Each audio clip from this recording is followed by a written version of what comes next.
So one of our pillars is that we're a very easy-to-use ERP system, and I think Jessica handled some of the 2020 R1 features that are associated with that.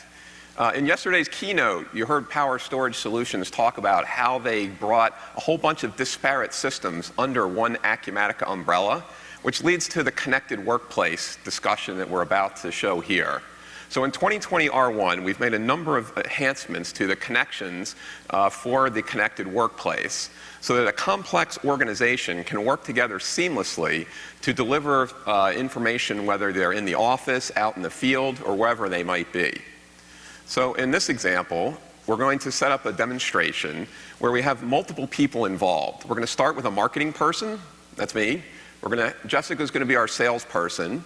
Once the salesperson does it, we're going to be a dispatcher. I'm going to do some dispatching. And then once I'm finished dispatching, Jessica's going to go complete some work in the field.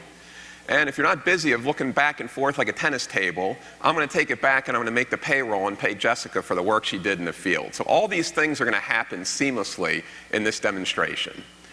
Great. So if you could, switch the monitor and we'll get it started. So here I am. I start the demo. I'm a marketing manager. Keeping an eye on my leads in the last 90 days, not looking good. I'm going to go ahead and add a new lead. Now, part of the 2020 R1 features, if we've changed the lead workflow and we've changed all the CRM workflows, we've gotten a lot of feedback that everyone likes CRM. People are using it. Most of our clients have CRM operational, but they want it to be easier to use and more streamlined with the workflows. So we've created a new workflow engine that allows you to do that. And if you don't like the flow that I'm showing you here and that doesn't pertain to your business, you can go in and without coding, you can easily change it and add other things. So let's go ahead and create a new one. I'm going to call this the Summit 2020 Lead. And one of the new enhancements with CRM is I could just enter a company name and basically be done with it. Instead, I'm going to save some typing and I'm going to go pick an existing contact and make a new lead for that. The system's going to prompt me that it's going to overwrite all the data that's in my lead, and I'm okay with that because it's going to move things forward. Now, once my lead is saved, you'll notice there's a button up here called Open. Open, this is a configurable item now. It didn't used to be configurable, but in 2020 R1, as part of the new workflow engine, you can take actions that appear here and easily position them for the next logical step. So now that I've done my job as marketing, I'm going to go ahead and open it, and I can control, using the workflow engine, if the pop-up appears and what appears in the pop-up. And now it goes to the next logical stage, which is qualify. Now, some of you may have an inside sales team whose job it is to qualify leads. All these would pop up on his dashboard. He'd be notified of things that he needs to work. In this case, I'm just going to go ahead and quickly qualify it. Once again, totally configurable, whether it pops up or what process you follow. Now, at this point, my work in marketing is done. You can see that it's officially been qualified by marketing. So this allows me to take a step back and start working on my next project.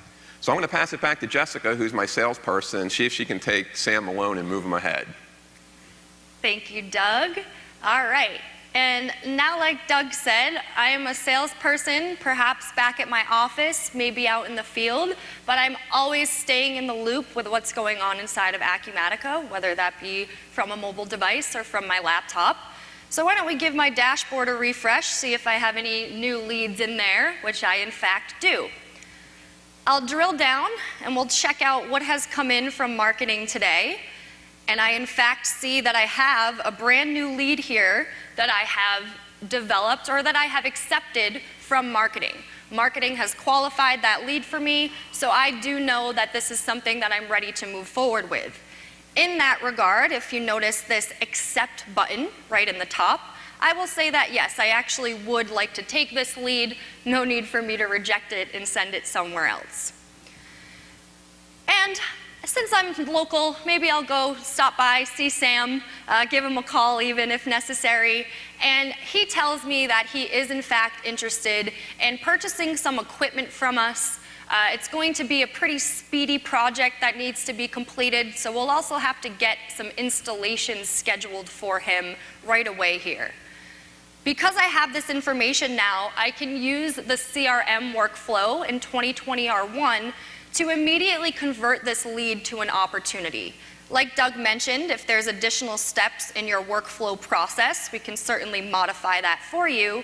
And I'm taking over to this opportunity record now. On the opportunity, like I mentioned, it's a pretty standard equipment installation that Sam is requesting. So I can use another fun Acumatica feature and just drop in from a template here. As I do that, I'm going to see a few line items appear, one for the equipment that Sam is requesting, and another one for the installation charge there. On this sales opportunity now, I will go ahead and hit save.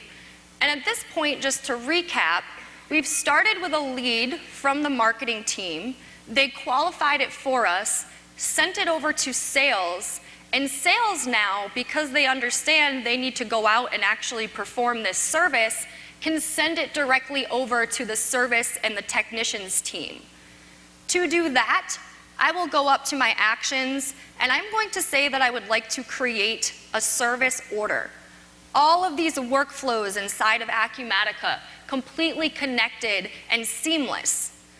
Now, on the service order, like I mentioned, Sam tells us it's a little bit urgent, so the last thing I'll do here is just make a note for my dispatcher that this is an urgent installation. We need to get done sooner than later if we can. Okay? On the service order now, the service team is going to be informed in real time about the work that they need to perform. So why don't we see how the dispatcher treats this from the service end now that the sales work has been completed. Doug? Thank you, salesperson. So I'm the dispatcher. I come in early every morning. I spend hours and hours trying to figure out what routes to send my people on. So on my screen, you'll see that I have appointments ready to be scheduled. I didn't come in early enough. I still have plenty of them to go. I see one here, and this one has a note on it. Oh boy, not another one. Urgent. So we'll go ahead, open that guy up. And with one click of the button, I will schedule an appointment. So now this gets me ready to start scheduling this process. So now I've got an appointment ready, and now everything's queued up and ready to go, but I need to, instead of spending the hours that I used to, we're using a new partnership with WorkWave. They have a route optimization service that we've connected to, and as part of that, we've created a new screen in Acumatica called Appointments Scheduling Optimization. Let's see if I can make that a little bigger. And you can see we can come in and we can take appointments that already are assigned and reschedule them. That's if an order comes in the middle of somebody's day, we can reshuffle their day a little bit and optimize that.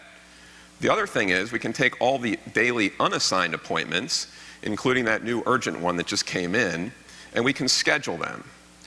Now over here on this side, you see I have a list of different people who can take advantage or I can schedule. Jane Doe is going to be the one that I'm going to go ahead, but I could schedule multiple people at once if I chose to. So with the new partnership, this simple one click away is now making a call out using AI and ML and machine learning from our partner WorkWave to make that connection and propose an optimized workflow for our person that's out in the field. Now, immediately Jessica could be notified of this, but before I turn it back to her, I'd like to show the resulting optimization that appeared on our map. So we can go in, we can take a look at Jane Doe, her appointments, and we've scheduled most of our things in and around Las Vegas, finishing up over there in Henderson towards the end of the day. So all that, it took a series of appointments, figured out travel time, figured out appointments, the duration, and scheduled it quickly and easily so that now Jessica can go do her job in the field. Thank you, Doug. So switching gears one more time, if we can just call up my mobile device on the screen here, I am going to assume the position now of a field service technician. This is where the power of Acumatica's mobile device really shines. Of course, in the field service workspace, or the field service industry, field service organizations, having mobile access to tablets, smartphones are extremely critical. So I'm going to log in as Jane Doe to my mobile device here. And of course, I'm going to see a list of appointments on my screen. So I'll scroll down a little bit and I will select my appointments list. Now, of course, Jane is going to see a number of appointments out there that she has for the day. I can go ahead and select any of them here. But what we want to highlight for Acumatica 2020 R1 is that we have added a few additional travel features to the mobile device. So what I can do as a technician now is not only can I start and end this appointment to capture the time, which is what past versions of Acumatica have done, we've also, based on your feedback, included travel time in our mobile device for services as well. So from my appointment, I can actually go in here, and if you look at that second option, I can start travel. That is going to capture the exact time that I have started this travel, log it to my ERP, of course, so on the back end, my manager knows where I am and what time I started that exact work. So I'll just say process there, and keeping in mind some of the additional mobile features that come with field service. If you look at that option to actually, let me go back into the appointment. If you look at the option to view this on a map, for example, common smartphone features that we are all familiar with that you can take advantage of inside of Acumatica. Signature capture, if you'd like to capture the signature of that client while you're out in the field with them. Take a prepayment. These are all features inside of Acumatica that many of us have come to know and love, so just a quick reminder. And then one more time, when I'm completed with that, or excuse me, when I actually start the appointment, you'll notice that I have a new time log to capture when the appointment has started. And then, of course, when I actually complete the appointment, we will see that travel time logged against it as well. So a small piece that has been added to the field services time tracking functionality, but that's going to allow our customers in that space to get a lot more accurate picture of their costs. I will stop there for now, and Doug, I'll send it back over to you to finish this up with paying me for the work that I've just done. Of course. Yeah, while Jessica was working, I was checking up on whether she was at the right location. Good news, she was actually at the assigned appointment location sitting in this building, as you can see. So I've also taken the liberty to go ahead and process and approve her time card. All the information flowed through from her appointment over to her time card. We went and approved it, and now we're ready to run payroll. So payroll is now integrated with Acumatica in 2020 R1. People were excited about that yesterday. I hope you're still excited about it today. There you go. Heard a loud scream from the payroll product manager. We're going to go ahead and pull up a payroll run. And the first thing that I'm going to do is I'm going to go ahead and add some employees to this. Jane Doe is the only person we had doing anything today. She's paid according to her time card, so I checked that box. And one massive amount of a $30 paycheck is ready to be dissolved over to Jennifer, or to Jessica, to Jane. I think that's how we're going today. So we can go in, take that off hold, and quickly release the payroll. At that point, you'll see a paycheck reference has showed up. And now we've completed our end-to-end workflow, starting with me as a salesperson, banging back and forth a few times amongst other people in the organization, everything real-time, centralized, and tightly controlled through the new workflow automation engine that we're delivering in 2020 R1.